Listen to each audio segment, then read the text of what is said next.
Hi everyone and welcome to another obscure Asian story. Stories of human exploitation keep surfacing, with people often tricked into dangerous situations by false promises. One recent case that shocked the world involved three Thai women who barely escaped a terrifying human egg harvesting operation. Their story is one of deception and abuse, and it's hard to hear.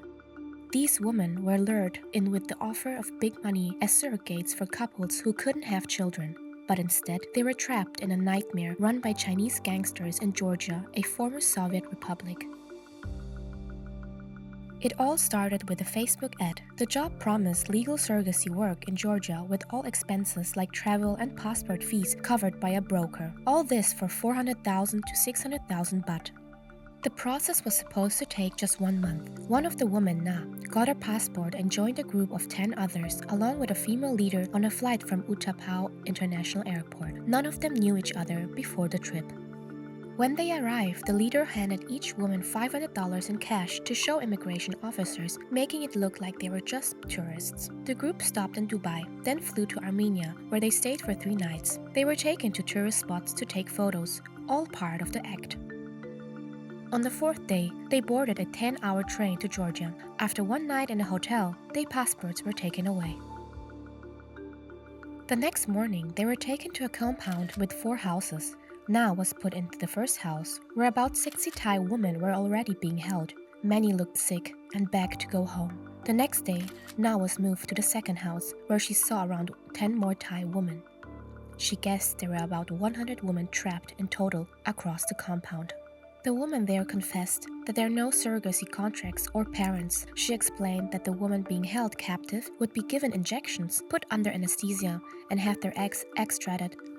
Instead of earning money for surrogacy work, they were given hormones to stimulate their ovaries. One victim testified that she was injected with hormones to boost her egg production. Every month, she was put under anesthesia and her eggs were harvested.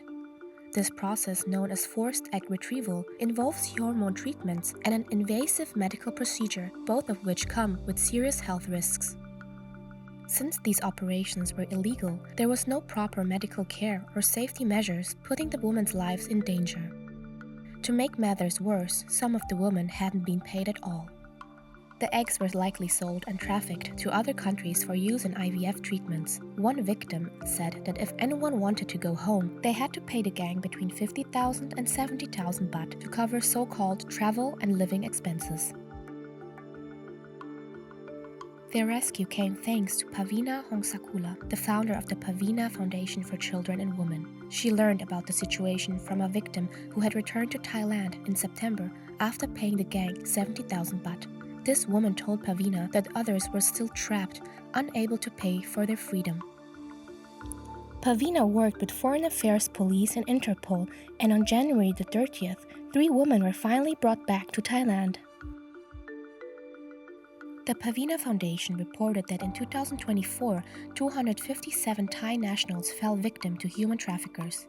53 were found within Thailand, while 204 were located in other countries. Out of these, the foundation managed to rescue 152 people. They even held a live stream on their Facebook page to raise awareness. The post read, "Pavina is working with international police to help Thai women who had been trafficked by Chinese gangs in Georgia. Their eggs are being harvested and sold to third countries for artificial insemination, creating children for sale. This is human trafficking, and hundreds of Thai women are still trapped."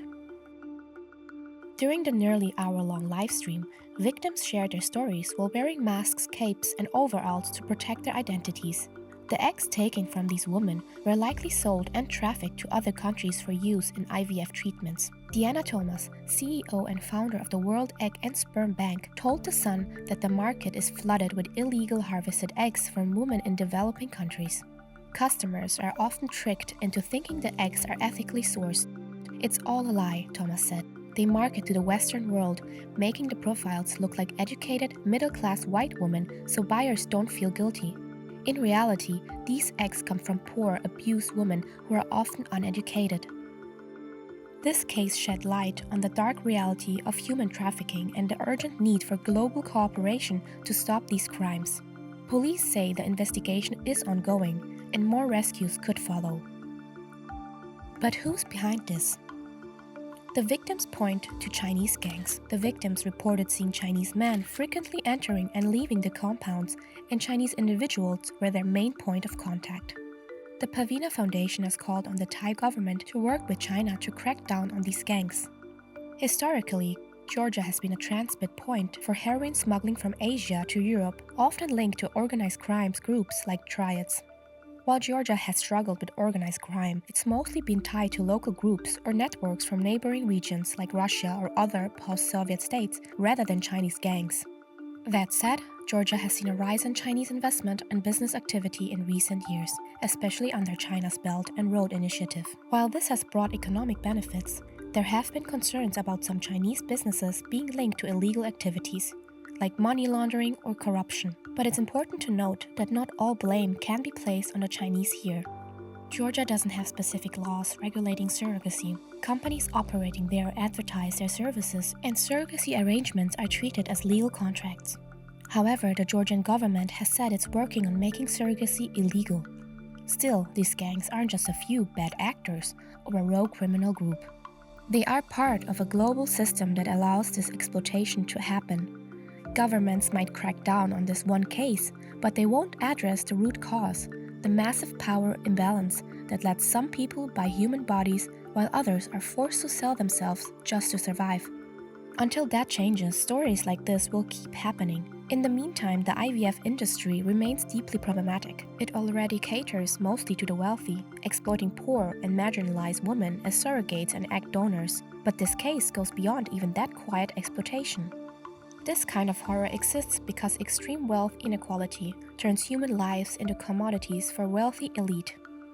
These are the people who hoard wealth and power, driving demand for unethical markets because they see everything and everyone as a resource to exploit. Whether it's labor, land, or even human bodies, nothing is off limits.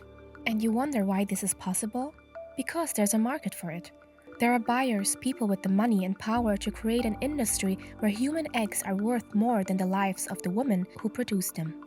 The same forces that exploit workers, drive down wages, and create poverty also make people desperate enough to fall for too good to be true opportunities. I hope you enjoyed this video. See you next time, and thanks for watching!